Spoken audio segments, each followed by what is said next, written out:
Welcome to doctor NYR YouTube channel. आज का जो टॉपिक है वो है anatomy of kidney. Human kidney की हम बात करेंगे यहाँ पे, तो ये आता है ह्यूमन एक्सक्रीटरी सिस्टम में, ठीक है ना। तो इसका फर्स्ट पार्ट हम पढ़ेंगे इस लेक्चर में। यूजुअली क्या होता है, जो ह्यूमन एक्सक्रीटरी सिस्टम जो होता है उसमें दो किडनीज आती हैं, लेफ्ट एंड राइट किडनी, और दो यूरेटरस आते हैं, एक ब्लैडर और एक यूरेथ्रा आता है, ठीक है ना। तो हमें इस टॉपिक में ह्यूमन एक्सक्रीटरी सिस्टम में हमें डिटेल में पढ़ना है किडनी को। Please take a screenshot. जो किडनीज होते हैं वो पेयर में होते हैं। एक ह्यूमन में दो किडनीज प्रेजेंट होते हैं यूजुअली, और इनका जो कलर होता है यूजुअली ये रेडिश होते हैं, और शेप जो होती है एक किडनी की वो होती है बीन शेप। जिस तरीके से एक बीन का शेप होता है वैसे एक ह्यूमन किडनी का शेप होता है, ठीक है ना। तो अगर हम देखेंगे ये जो किडनी जो होती हैं ये कहाँ पे प्रेजेंट होता है। वर्टिबल कॉलम जो होता है हमारा बैक साइड में वर्टिबल कॉलम होता है, तो इसमें डिफरेंट वर्टिब्रे प्रेजेंट होती हैं। तो ये जो लास्ट थोरेसिक और थर्ड नंबर जो होती हैं इनके इसके लेवल के बराबर होती हैं किडनियाँ। ये इस तरीके से वर्टिबल कॉलम आएगा ना, तो ये जो होता है लास्ट थोरेसिक और थर्ड नंबर जो होते हैं इनके लेवल के बराबर होती हैं, ठीक। इसके बाद अगर हम देखेंगे तो ये कहाँ तक होती हैं, जो हमारे रिब्स होती हैं। रिब्स में जो 11 पेयर जो होती हैं और 12 पेयर जो होते हैं ये पार्शियली इससे प्रोटेक्टेड होती हैं। अगर इन दो पेयर्स का डैमेज होगा किसी एक्सीडेंट या कहीं गिरने से, तो वो जो 11 पेयर एंड 12 पेयर जो होती हैं वो इसको रप्चर कर सकते हैं और बहुत बड़ा डैमेज हो सकता है। इसके बाद अगर हम देखेंगे किडनी जो होती हैं, जो राइट किडनी होती हैं स्लाइटली नीचे होती हैं, मतलब ये राइट किडनी है मेरे साइड के हिसाब से, और ये लेफ्ट किडनी है, ठीक है ना। तो ये नीचे होती हैं लेफ्ट किडनी से कंपैरिजन में, क्योंकि यहाँ पे जो राइट किडनी जो होती है इसके ऊपर क्या होता है, लीवर प्रेजेंट होता है, उसकी वजह से ये नीचे दब जाती हैं। तो इसके बाद अगर हम देखेंगे ना, ये जो हमारी किडनी जो होती है इसकी एक्सटर्नल एनाटॉमी देखेंगे। नेक्स्ट वीडियो में हम इसका देखेंगे इंटरनल एनाटॉमी। जो एडल्ट किडनी जो होती है इसका जो डायमेंशन होता है 12 to 12 सेंटीमीटर ये लॉन्ग होती हैं। यहाँ से यहाँ तक अगर हम देखेंगे तो ये 12 से मतलब 10 to 12 सेंटीमीटर लगभग लॉन्ग होता है। 5 से 7 सेंटीमीटर ही वाइड होता है, और इसकी जो थिकनेस होती है वो 3 सेंटीमीटर होती है।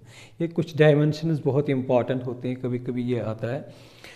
अगर हम देखेंगे ये किसका साइज़ इसका कितना होता है, जो हमारे नहाने की साबुन जो होती है उसके साइज़ के बराबर होती है।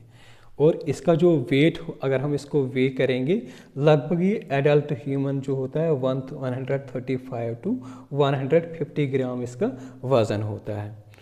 तो इसका जो बॉर्डर होता है, मतलब सेंटर में क्या होती है, एक डेंट टाइप कनकेव शेपर जो होती हैं, ये कनकेव शेपर जो होती हैं ये प्रेजेंट होती हैं टूवर्ड्स द वर्टिबल कॉलम। मतलब ये अगर वर्टिबल कॉलम होगा तो ये जो हमारी किडनी का ये जो बीच वाला जो कनकेव शेपर जो होते हैं ये इस वर्टिबल कॉलम से मतलब फेस करता है, और इसके बीच में एक इस पोर्शन को जो कनकेव शेपर पोर्शन जो होता है इसको क्या बोलते हैं, रेनल हीलम। इस रेनल हीलम के थ्रू क्या निकलता है, एक निकलते हैं ब्लड वेसल्स, लिम्फेटिक वेसल्स, और साथ में दो यूरेटर्स। ये हमारे वेसल्स हैं ना, ब्लड वेसल्स, क्योंकि किडनी को ब्लड की सप्लाई बहुत इंपॉर्टेंट होता है।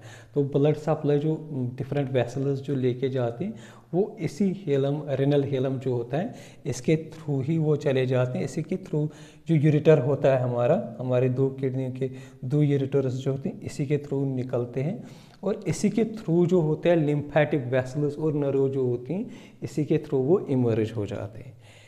इसके बाद देखेंगे अगर हम एक किडनी को हम डायसेक्ट करेंगे, इसमें कितने लेयर्स होते हैं। यूजुअली एक किडनी में 3 लेयर्स होते हैं, ठीक है ना। सबसे जो इम्पॉर्टेंट लेयर जो होता है रेनल कैप्सूल, ये स्मूथ लेयर का बना होता है। ये वाला जो इनर मोस्ट लेयर जो होता है इसी को बोलते हैं रेनल कैप्सूल। तो ये स्मूथ होता है, और किस टिश्यू का बना होता है, कनेक्टिव टिश्यू का। दूसरा जो लेयर जो होता है बीच वाला जो लेयर होता है इसको क्या बोलते हैं, एडिपोज कैप्सूल। Adipose capsule. और ये जो एडिपोज कैप्सूल जो होता है ये फैटी टिश्यू का बना होता है। एडिपोज मतलब होता है फैट, तो ये क्या करता है, रेनल कैप्सूल को सराउंड करता है। लास्ट वाला जो होता है रेनल फैशिया, तो रेनल फैशिया जो होता है ये आउटर मोस्ट होता है। इसको मैं रेनल फैशिया लिख देता हूँ, R&F लिख देता हूँ शॉर्ट में।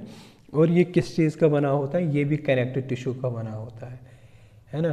तो ये वाला रेनल फैशिया जो है ना, इसी लेयर की वजह से जो किडनी जो होती हैं ये अटैच होती हैं हमारे एब्डोमेन वॉल से। मतलब अगर इस साइड एब्डोमेन वॉल आएगा तो ये जो रेनल फैशिया जो होता है इसका किडनी का, तो यही अटैच करता है हमारे एब्डोमेन के वॉल के साथ इसको। तो ये कुछ लेयर्स होते हैं इस किडनी में। नेक्स्ट वीडियो हम पढ़ेंगे इसका इंटरनल एनाटॉमी। अगर आप लोगों को हमारा ये वीडियो अच्छा लगा होगा प्लीज़ इस चैनल को सब्सक्राइब कर दीजिएगा, वीडियो को लाइक एंड शेयर कर दीजिएगा। Thank you very much.